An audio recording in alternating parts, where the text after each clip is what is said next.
A Vida Não é Útil, de Ailton Krenak, para o vestibular da Unicamp ou para a tua ampliação de repertório. Se você quer ampliar o teu repertório de leitura para o Enem, se você deseja ter algum repertório coringa, como dizem aí o pessoal das redes, leia Ailton Krenak. Tenho certeza que você vai encontrar aqui boas citações muito válidas que vão preencher aí os espaços argumentativos que estão em aberto. Para quem não conhece Ailton Krenak, ele é um dos principais pensadores da nossa atualidade, uma figura que consegue transitar por vários espaços e consegue apresentar o seu pensamento, e não só o seu pensamento, mas o pensamento, as filosofias, as teorias dos povos originários e como a gente deveria se comportar diante da natureza ou fazendo parte da natureza. Então, as leituras, os livros que estão publicados em nome de Ailton Krenak, na verdade, são textos que são construções de suas falas. Então, para aí um pouco de ficar olhando bobagem na internet e dá um Google aí em Ailton Krenak, que você vai encontrar aí falas preciosas que podem mudar a tua forma de perceber o mundo à nossa volta.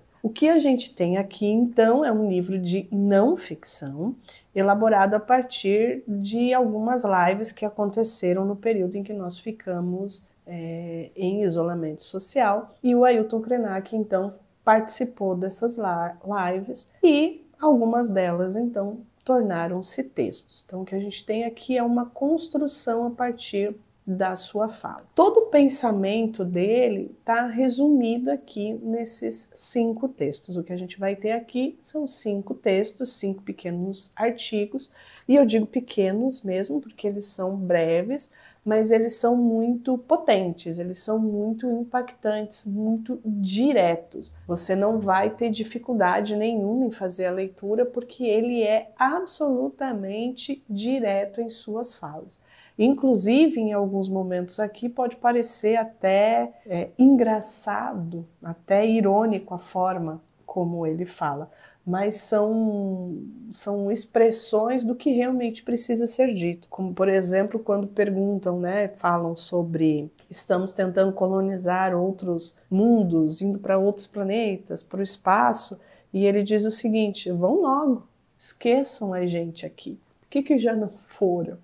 Deixem a Terra para quem quer efetivamente viver dela. Então, neste vídeo, a minha intenção é explorar um pouco de cada um desses 5 textos para que você possa reconhecer aqui quais são os conceitos mais importantes, as palavras-chave aqui mais importantes, para que você possa fazer a leitura e aproveitar o melhor de cada um desses textos. Não se esqueça de deixar o like, de se inscrever no canal para continuar recebendo os nossos conteúdos, de conferir a playlist com todos os livros que vão cair no vestibular, de ampliar as suas leituras com as nossas dicas aqui e tornar aí os seus textos, os seus trabalhos, as suas provas bem mais fáceis. O primeiro texto, o título, ele já começa aqui, com uma pedrada. Ele diz assim, não se come dinheiro. Então, não tem como a gente levar em consideração aqui outro aspecto que não é esse, Do que nós nos alimentamos? A gente precisa da natureza para que a gente possa ter uma alimentação.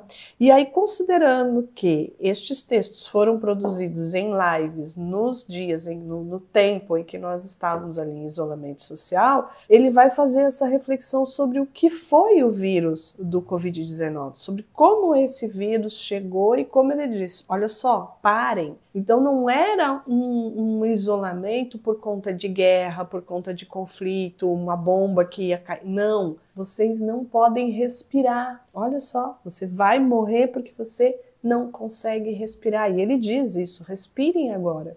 Quero ver. Então, este primeiro texto, ele vai abordar a fragilidade da nossa vida, o quanto nós somos impactados por um vírus que nos cortou a respiração. Ele vai falar ainda aqui sobre extrativismo predatório, que é uma prática que não acontece nos povos originários, não acontece nos povos indígenas. Então, por que nós ditos civilizados, acabamos por ter esse comportamento altamente predatório. Neste texto ainda, ele vai falar sobre como a humanidade acredita que está no centro do mundo, mas na verdade não está.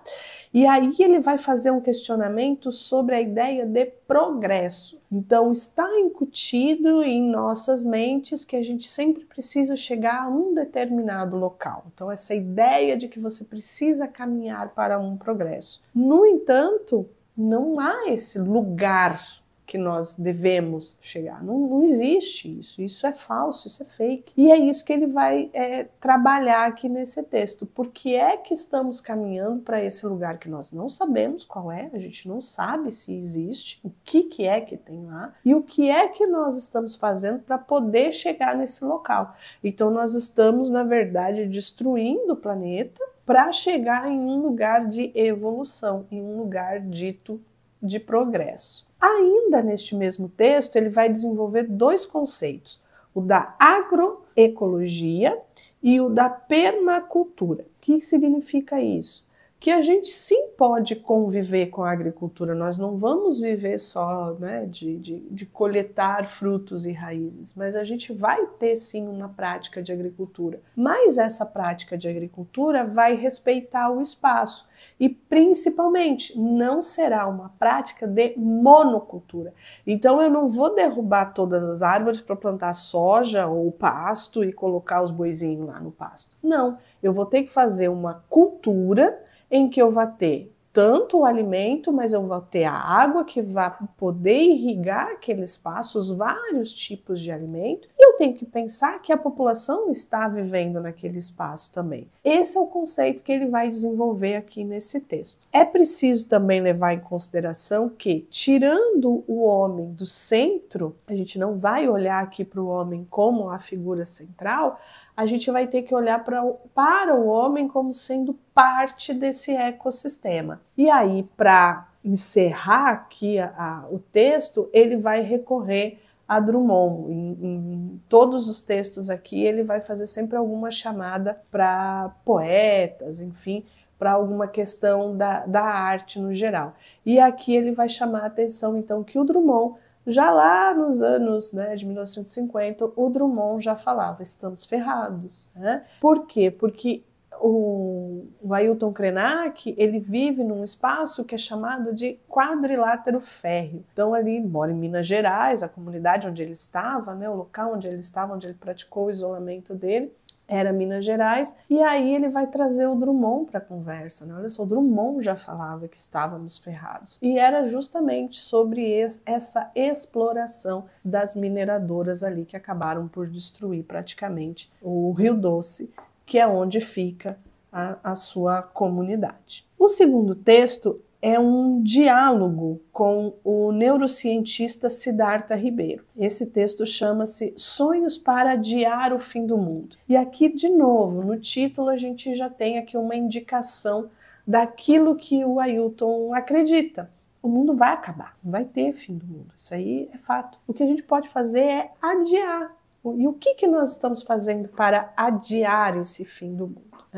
Nesse diálogo aqui com o Siddhartha, ele até eu diria ingênuo, hoje olhando, estamos gravando esse vídeo aqui em julho de 2025, dá para se dizer até que ele foi um pouco ingênuo, porque ele acreditava que a pandemia seria um ponto de virada. Afinal de contas, a gente ficou recluso, né? Nós entramos em isolamento, diminuímos drasticamente a produção industrial, o ar ficou mais limpo, isso foi perceptível, né? A natureza teve esse momento de respiro, o meio ambiente teve esse momento de respiro. No entanto, hoje, em 2025, a gente sabe que isso não durou muito tempo. A partir do momento que acabou o isolamento, nós voltamos a consumir desenfreadamente. Mas ele diz nesse texto, então, que poderia vir a ser a pandemia um ponto de virada, um momento em que a gente poderia repensar essas nossas práticas e levar em consideração a ancestralidade. Quais foram as contribuições da ancestralidade indígena para o que nós temos hoje, para o mundo em que nós vivemos hoje, né? A preocupação que os indígenas sempre tiveram com o meio ambiente. Aqui ele vai falar de Gaia como sendo a terra e como nós fazemos parte disso. E como os sonhos, como esse movimento de sonhar, de pensar as narrativas a partir dos sonhos, elas podem sim, de alguma maneira, adiar o fim do mundo. E esse sonho como uma narrativa premonitória, para ele seria esse movimento de vamos frear, vamos diminuir o consumo, vamos não retirar tantos recursos assim da natureza, porque aí sim nós conseguimos de alguma maneira adiar o fim do mundo, porque o fim em algum momento ele virá. Já no terceiro texto, que também tem um título bem provocativo, chama-se A Máquina de Fazer Coisas. Aqui ele vai falar do capitalismo. Em todos eles, na verdade, ele está sempre repetindo mais ou menos as mesmas ideias. Né? Tem aqui uma constante com o consumismo, com o quanto a gente consome. E aqui na Máquina de Fazer Coisas, ele vai apontar o dedo em especial para a esfera governamental. Como é que o governo vem tratando o meio ambiente? Porque ele, na verdade, é o responsável por cuidar, por adequar, por legislar, por, enfim, manter a sociedade, né? Já que ele foi instituído um poder, como é que o governo está se comportando diante disso? Né? Como é que está se comportando diante desse desmatamento desenfreado? Hoje, 2025, a gente está vivendo uma situação de votação de leis que podem, inclusive, facilitar o desmatamento, e a previsão é de catástrofes climáticas a cada novo ano, né? Então, assim, a gente tem visto os dados científicos mostrando isso com muita clareza. E aí ele diz o seguinte, que além do governo ser responsável por isso, nós também somos responsáveis, né? Como é que nós estamos consumindo? Esse nosso consumo sempre alimentado por um desejo, nós estamos sempre em um processo de querer alguma coisa. As redes nos mostram isso o tempo inteiro. Você precisa disso, você tem que ter isso. E isso ficou obsoleto.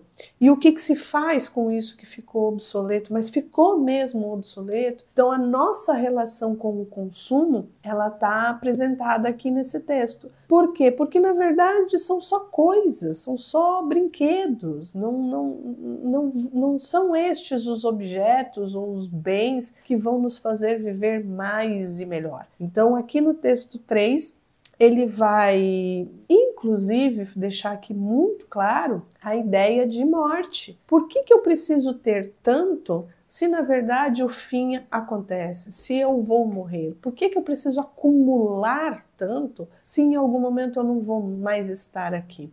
E aí retoma o texto anterior, nós fazemos parte de um todo. O mundo não vai acabar. O que vai acabar somos nós, né?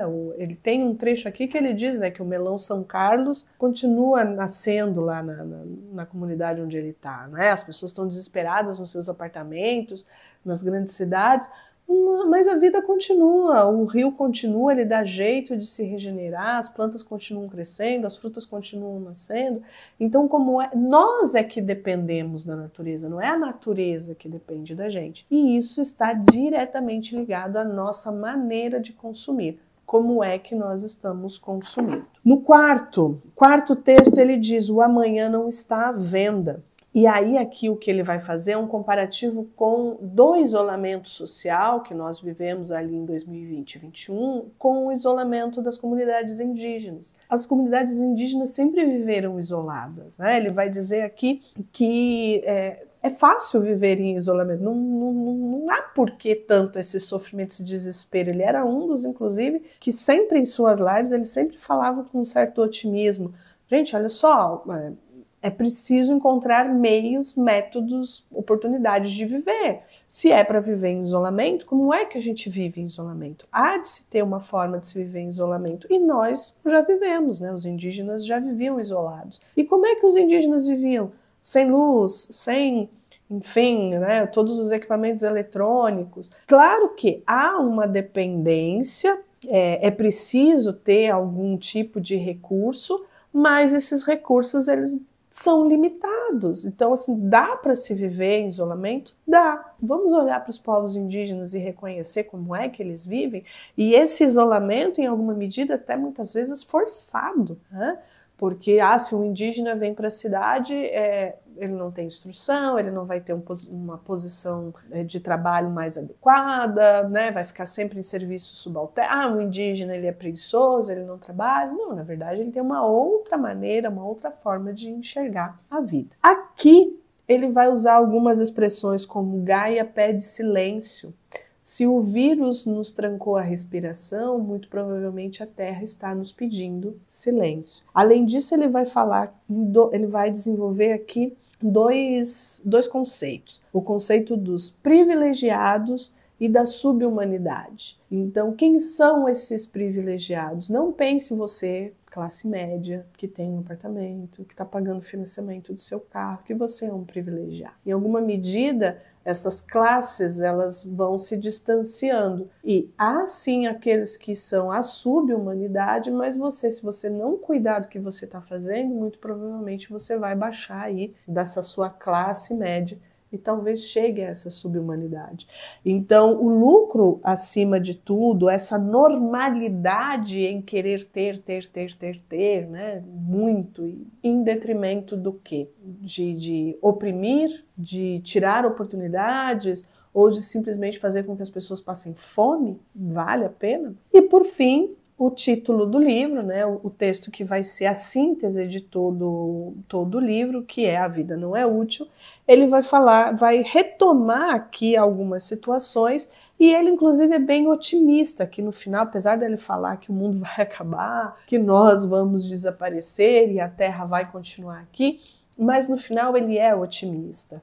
E ele é otimista se não tivermos um consumo predatório, se a tecnologia for utilizada de uma forma que possa gerar possibilidades de vivência a todas as pessoas, se a vaidade pessoal das empresas não for o principal foco. E aí ele termina o texto falando em utilitarismo. E aqui é importante a gente considerar, especialmente para quem vai fazer algum tipo de prova, se você pretende aqui fazer o vestibular da Unicamp, se você está lendo o texto apenas para ampliar teu repertório, né? Aqui ele vai falar sobre utilitarismo. Nós vivemos um mundo pós-modernidade, neste capitalismo tardio, cheio desses conceitos todos, em que nós precisamos ter utilidade para tudo, a gente precisa enxergar utilidade para tudo. E ele vai mostrar aqui que não, que é a dança da vida, que nós não temos utilidade, que nós não servimos para nada, que a vida não é útil, que a vida está aqui apenas para ser vivida. Então nós temos que conviver com as pessoas, nós vamos conviver com as pessoas, nós vamos nos doar, nós vamos receber, nós vamos comer, nós vamos usar roupa, tudo, mas não necessariamente há de se ter uma utilidade. E aí pense em arte, por exemplo, né? Qual é a utilidade da arte? A utilidade da arte é a fruição. Qual é a utilidade de você tomar um banho de floresta, de você fazer uma trilha, de você tomar um banho de mar, de você contemplar? Não há utilidade nenhuma, as coisas não precisam ter utilidade. E é isso que ele vai apresentar aqui neste último texto. A gente chegou num ponto de civilização, de progresso, em que tudo precisa ter uma utilidade. E se não tiver utilidade, então que seja descartável. Se a vida não é útil, então a vida vai ser descartada. Conta pra mim, já leu Ailton Krenak? Deixa aqui nos comentários quais dos textos aqui, ou qual dos textos você teve dúvida, não teve dúvida, qual o conceito aqui te impactou mais, qual é o vestibular que você vai fazer. Vamos ampliar essa discussão aqui. Não se esqueça de deixar o like, de se inscrever no canal para continuar recebendo os nossos conteúdos, conferir as nossas playlists e nós nos vemos nos próximos vídeos. Tchau!